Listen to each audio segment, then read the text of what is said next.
Hello, it's Ren Presents time. I'm your host, Ren, and today we continue with the Belmont Saga, the Prologue of Sands of the Solar Empire, number 2, The Appointment.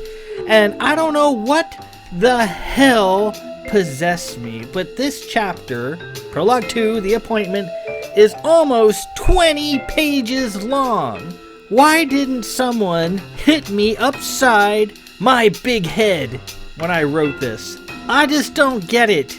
I must have been in a unmonetized haze or something, and nobody had the brass cojones to let me know when I was putting 2 feet wrong.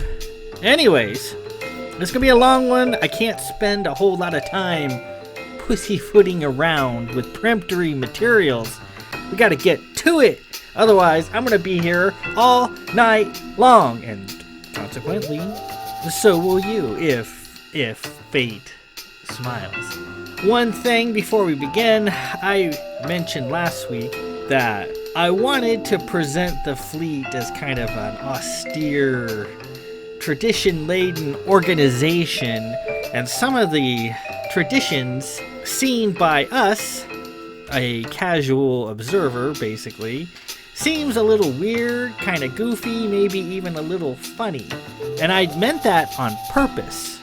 No, I'm not a total hack. I meant to do what's gonna happen in this chapter, and I did it for a reason, just to help world build, help establish the fleet as an actual thing. And sometimes when you're an actual thing, you do weird things, and that's exactly what we have here. So let's get to it, otherwise this is gonna take forever. Prologue number 2, The Appointment.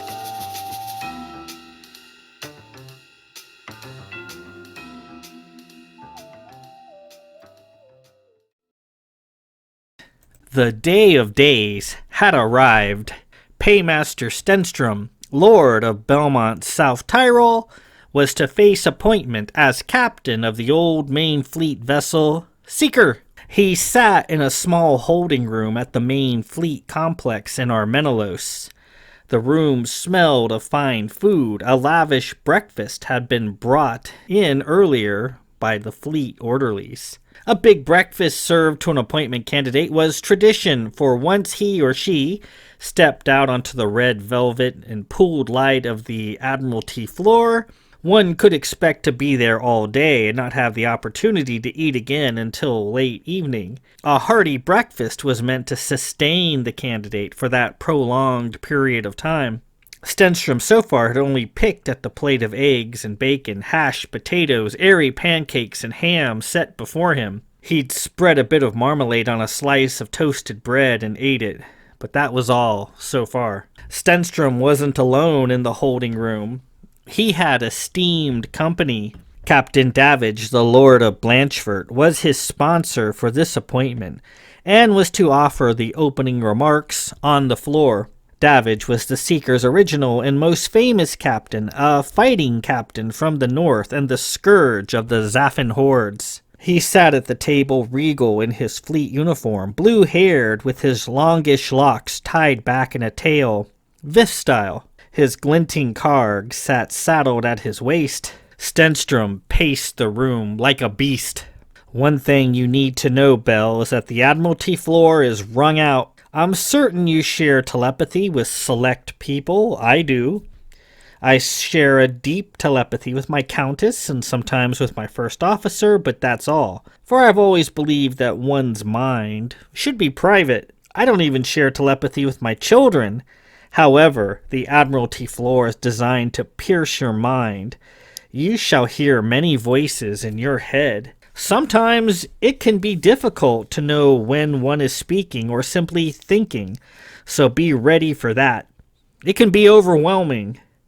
Keep your stray thoughts in a bag, as they say, for the Admiralty shall hear them. Davidge took a drink of his coffee. You need to sit down and eat your breakfast, Bell. You've a long day ahead of you. Davidge's easy manner and soothing voice helped calm Stenstrom. He was a good friend. I know, Dav, Stenstrom replied. I'm simply ready to get out there and begin. I've been waiting for this day for a long time. Davidge smiled. Do the thing with your hands again. Come on, let's see it. Stenstrom laughed and raised his hand, showing them palms forward to Davidge. Are you ready? Davidge nodded. In a quick movement, Stenstrom waved his hands. Where a moment earlier they were empty, now there were several brightly colored balls held between his fingers. He waved his hands again and the balls vanished, replaced by a small golden locket. Davidge clapped. By creation, how do you do that, Belle? Stenstrom chuckled. It's a family secret. Just one of the many skills my mother taught me. I'm certain you could cite me and find out for yourself how I do it. I could, Davidge said. But that would kill the fun, I think, ruin the mystery. I suppose I really don't want to know. Stenstrom opened the locket he'd produced out of thin air and gazed at the picture within. He set it down on the table next to his plate and began eating. Davidge took another sip of coffee. What do you have there, Belle? He asked. Stenstrom blushed. Oh, it's a picture of Lily, a lady of Gamboa. Davidge leaned forward. May I? Stenstrom slid the locket to him and Davidge took a look. My, what a very beautiful young lady. Most striking. Is she your betrothed? Well, yes and no. She's a good friend, I suppose. She painted this portrait herself. She's a fine artist. I think painted pictures have more life for me than a hollow or a vid. She painted this picture just for me, and there's a bit of her soul in there, I think. A sentiment I share, Davidge said, though I have no hand-painted lockets of my countess.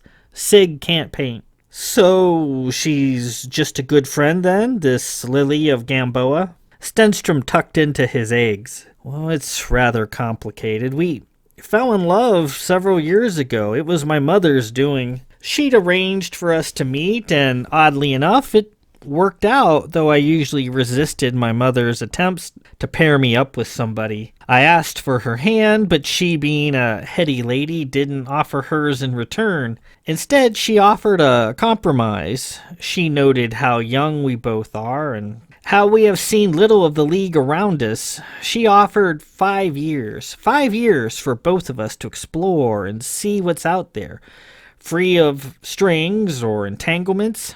And if, at the end of 5 years, we still love each other, then we will present ourselves to the League and be wed. I see, Davidge said. What a wise lady she is. And what are your thoughts?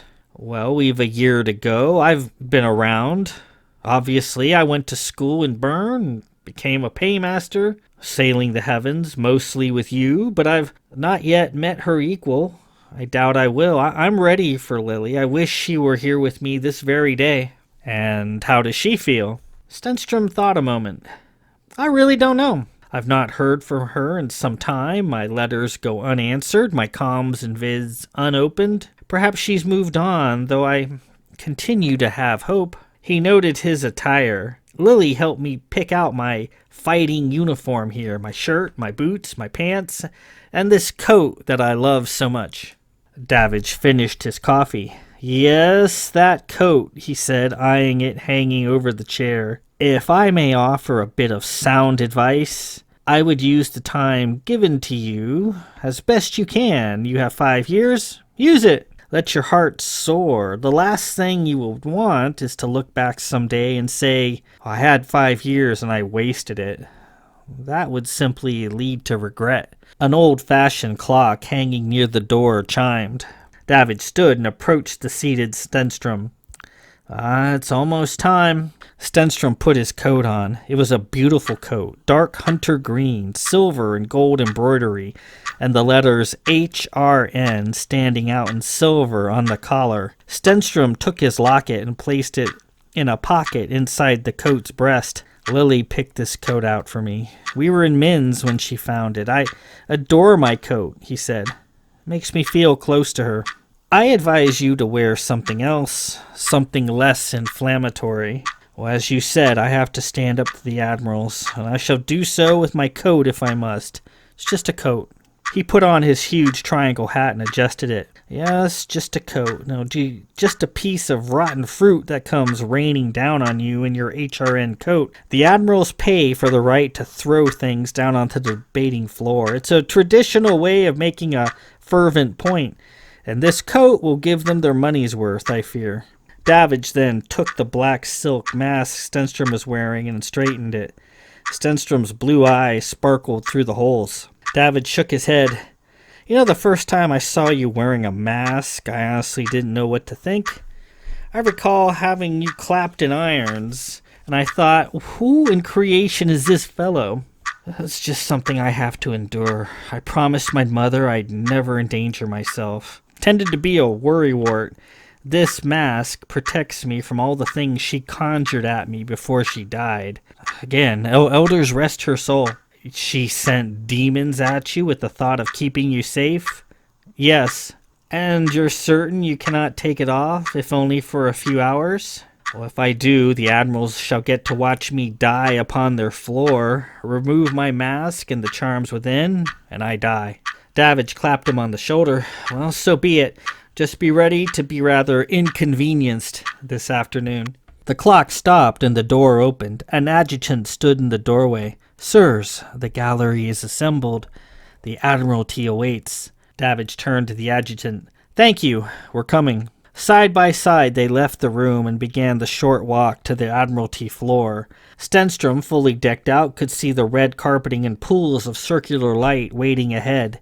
He could see the elevated gallery, dark and full of indistinct movement. Oh, Lieutenant Kylos wanted to relay you a message, Bell, Davidge said. I believe she wants you to knock him dead, as she put it.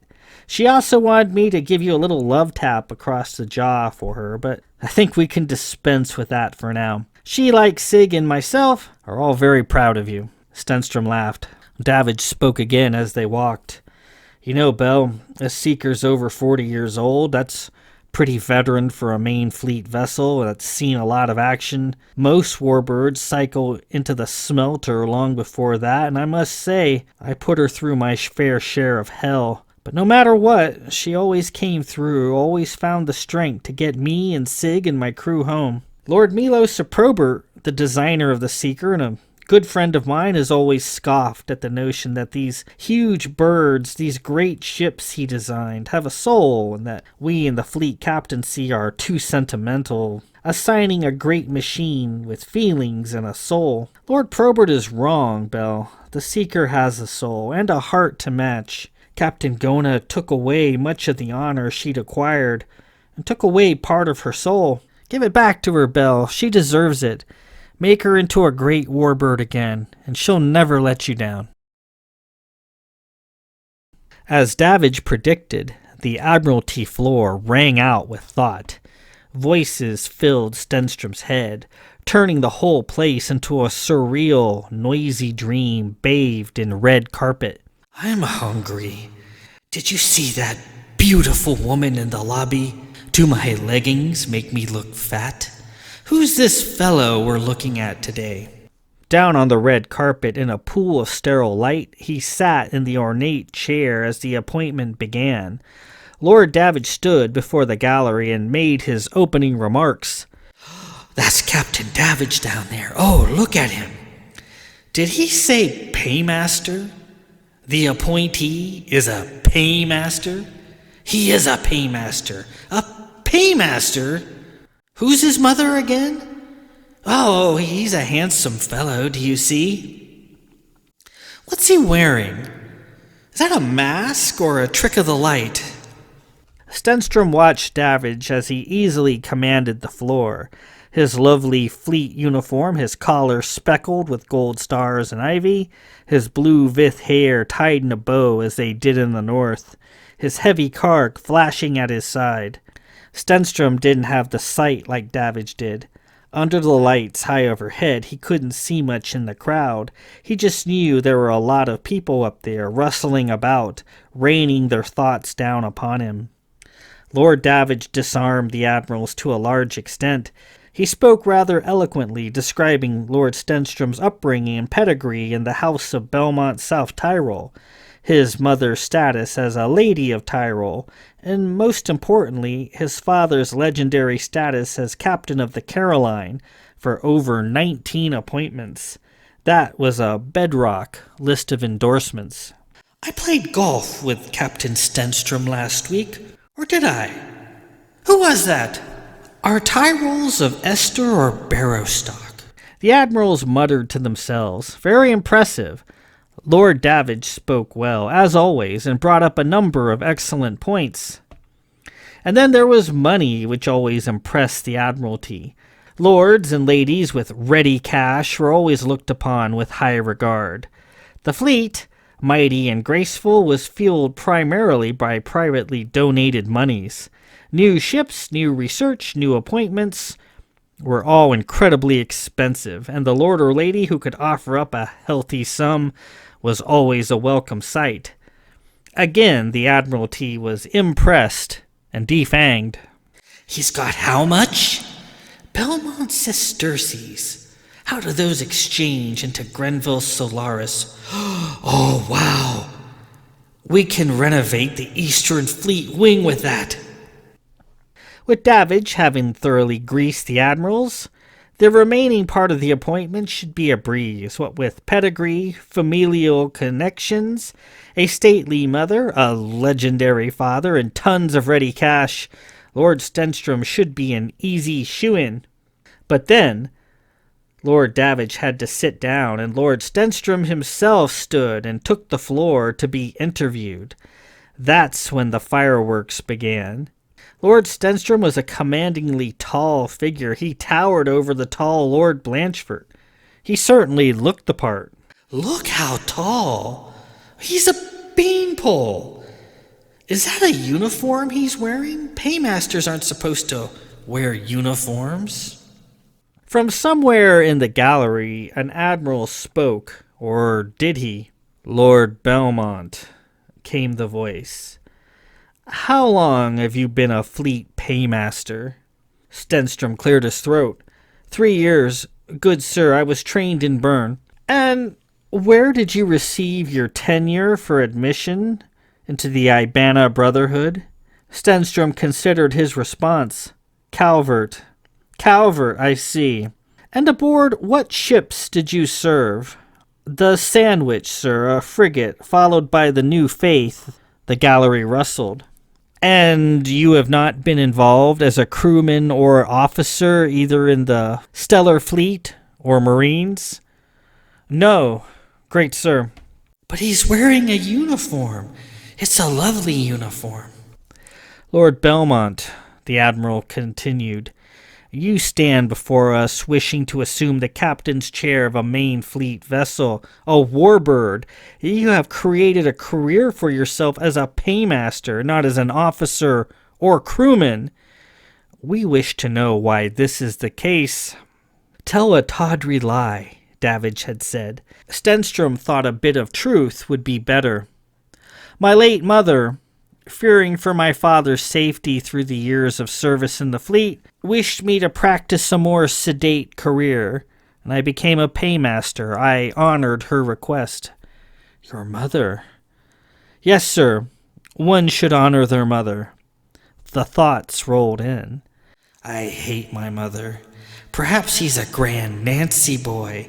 Oh, stop it. He appears to be a good boy. A fine sentiment. And, of course, paymasters are an honored addition to our spaceward ships. But what good can cash shucking and coin rumbling do in asserting your merits as ship's captain? I commanded the New Faith for a time during the Kestrel affair with glowing after-commentary from Captain Davidge. Stenstrom stepped forward. The HRN on his collar glinted in the light. Hold up! What's that? HRN? What is that doing on the Admiralty floor?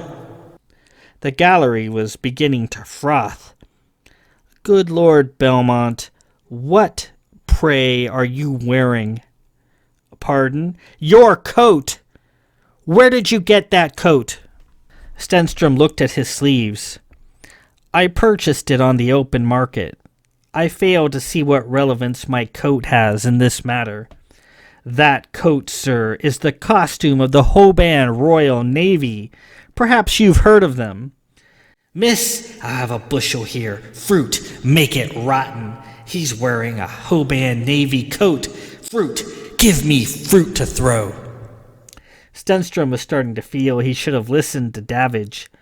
I have heard of them after a fashion. I'm not overly versed in their exploits. I simply liked the coat, so I bought it.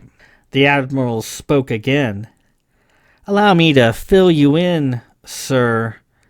The Hoban Royal Navy was a far-flung assemblage of drunken yachtsmen who thought to take it upon themselves to post the defense of Hoban in hopes of polishing their prestige and supplanting the fleet in the region. That coat you're wearing is one of many such costumes they chose to wear. A question, sir. Do you know the rank of the coat you're wearing? I'm afraid I do not. Again, I'm not well versed in the organization. Grand Plantain, sir. You are wearing the coat of a Grand Plantain. The ranks of the Hoban Royal Navy were designated in fruits. Yet another good idea those fellows had. Grand Plantain? Oh, he's a big banana. Look at the banana. I'm going to cast a fruit at him and make him feel at home. Yeah! An apple came down from the gallery and landed nearby. Stenstrom found himself becoming rather annoyed. His tongue began to wag. Your pardon, Admirals, a plantain is most decidedly not a banana. So he's a chef as well as a livery-littered accountant, is he? Here, paymaster, file this rotten orange in the appropriate place. A smelly orange came down and whizzed over Stenstrom's head. Captain Davidge sat there off to the side and drank a coffee, nonplussed. Your late mother, Lady Jubilee, may her soul rest at peace, was a lady of Tyrol. That has been previously established, an admiral said. Yes, and what of it? House Tyrol has established roots and ties with the House of Croatoa. House Croatoa is prominent with the current governing body of Hoban.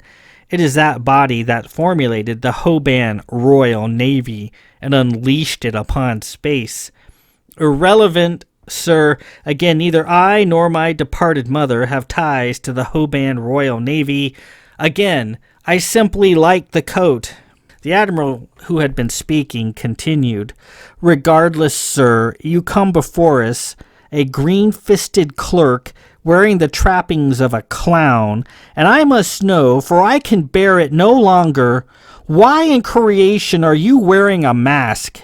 The rest of the gallery began barking. Are you scarred? Are you monstrous? Remove your mask, banana boy. Give us your coat so we may burn it. I'll wager you're hideous. How may we take you seriously, sir? An admiral from the gallery spoke. Attired in a fool's coat and that stupendous mask. Why wear you such a thing? By this point in the interrogation, Stenstrom was feeling good and salty. Because I choose to. Because a great personal hero of mine, Lord Terence of Walther, wore a mask. Lord Terence of Malta was mad, vigilant, and censured by the sisterhood for his bravado. You choose such a man as your inspiration? I do. The sisters were incorrect in their assessment. What tea-drinking idiot or insipid bedwetter serves as your inspiration, sir? Hoo-ha! The admirals cried in reproach. Hoo-ha! The proceedings had degenerated into a name-calling and humiliation fest, not an uncommon thing during a contentious appointment. Stenstrom removed his hat and pulled his mask off. There he was, handsome, blue-eyed, black-haired, Lord of Belmont. Mixed into his hair were slight wisps of silver, a gift from his mother's Tyrol stock. He began to feel the familiar tug on his soul and quickly put the mask back on. He was enraged. Standing here, I feel myself as a 12-point buck upon the path, he shouted into the crowd. Well, were you a 12-point buck, sir, at least you would have some use, an admiral yelled back. Another outraged admiral spoke up. The Lord Belmont must think us sorry or half-witted to ever contemplate him sitting upon the Seeker's chair. Do not speak of me as if I am dead, sir, he replied. I am not dead. I stand before you. I'm alive, sir. I'm alive. The gallery again stirred. Well, that is yet to be determined. You have no experience and apparently no sense. Again, I commanded the new faith during the Kestrel affair, and am proud to say I did well. You used your Hoban Royal Navy coat to keep the captain's seat warm, whilst he defended the ship from a cowardly, implacable enemy. Ah, Stenstrom replied.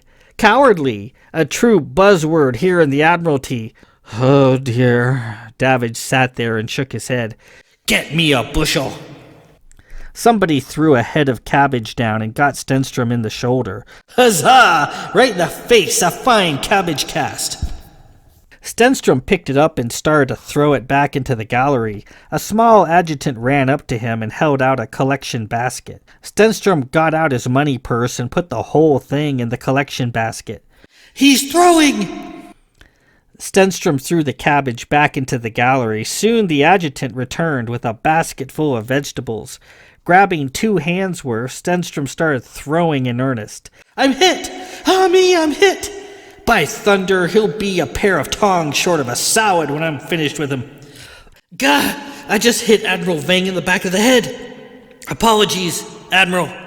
The gallery howled and returned the favor. Lord Davidge sat there and sighed. What was the point of all of this? The appointment was decided. And this sorry carnival was simply a side oddity. A lemon came down, and he ducked. Davidge stood, kicking his chair away with force where it toppled over. Enough! He shouted, his vith voice filling the gallery. The cascade of fruits and vegetables from the stand stopped. Stenstrom stood there with 2 fistfuls of cabbage, ready to let them loose. What, may I ask, is the point of all of this? You know as well as I that this appointment is decided. You, admirals, have opened the Seeker's chair freeboot style and have invited an open appointment. Lord Belmont, despite his Hoban Royal Navy coat, is well suited to take the chair, and he meets all of your criteria. Additionally, I am personally vouching for his skill and his pending success. I gave him my ship in a time of great need, and I felt perfectly at ease doing so. You have no other willing to take the time and spend the coin to sit on the Seeker's chair. Let us see reason here and set to the hard work ahead of us. There was a bit of muttering, but the food throwing stopped, and the rest of the appointment passed with much less drama.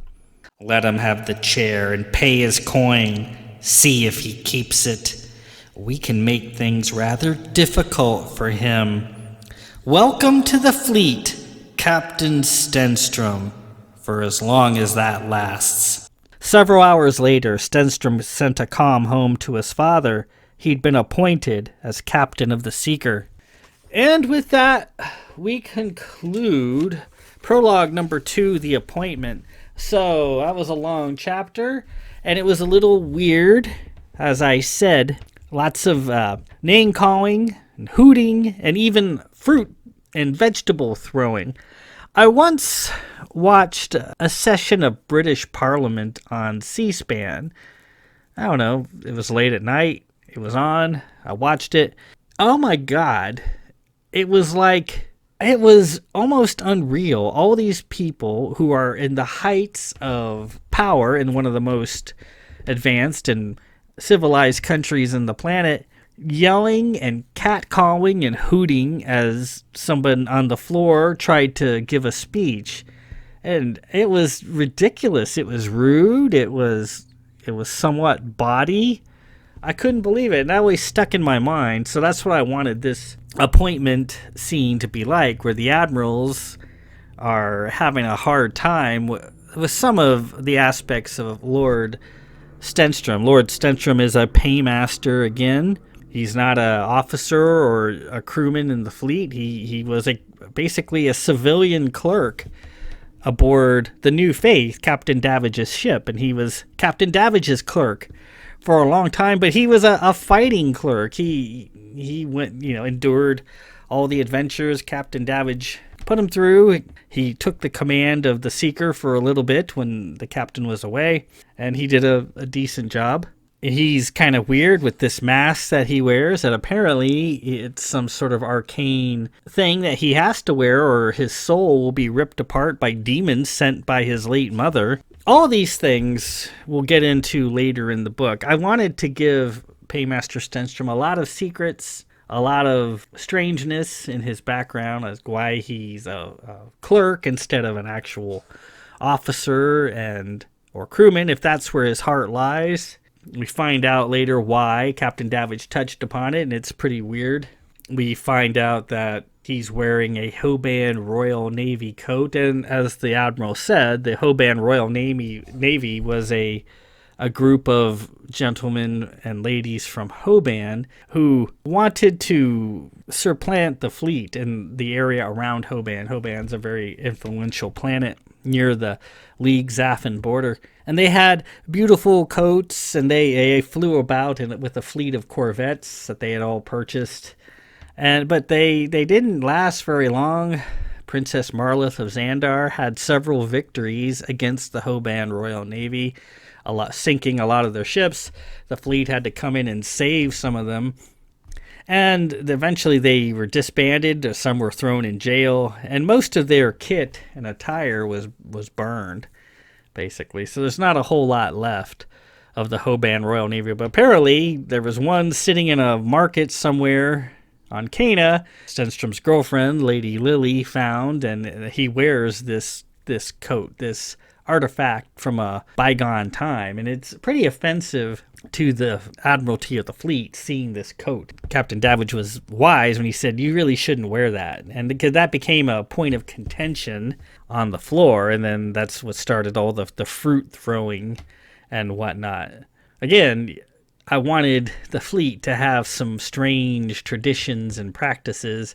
When I was in the military, there were plenty of them. Weird, stupid things. You had to sometimes, they would say, "Get out, Garcia, get over there and pull that tree out of the ground." So you'd have to run over. Actually, you'd have to march to it. You could never walk anywhere in the military. You always had to march, do facing movements, grab the tree and start pulling until they told you to stop. It's just crazy things that they made you do. So that was the appointment, and Paymaster Stenstrom has been appointed as the captain of the main fleet vessel Seeker. But of course, he's pissed off several admirals, and they're planning on making life pretty rough for our fledgling hero. Next week, there's a few more prologues to get through. I'm probably not going to read them all. Probably just read. They're only a couple pages long. We have Prologue number 3, an open letter from the Fiend of Calvert to the Mad Lord of Walther. And then the final one, Prologue 4, is called Twins. And then we move on to Part 1, The Admiral's Pleasure. And there's a short chapter called The Old Dream. So we'll probably do these last two prologues and then Chapter 1 of Part 1, The Admiral's Pleasure, as the story kicks off in earnest. Well, that was a lot of talking. My voice is a little dry at the moment. We got through it. It was kind of fun reliving that chapter with all the weird things that were going on. But I enjoyed that chapter. It serves the purpose I meant it to serve, to do some world building, get the situation established, and begin a bit of animosity between Paymaster Stenstrom and the admirals. We'll see how that animosity develops in the pages ahead. Until next week, this is Ren Presents. I'm your host, Ren. Let's peace out.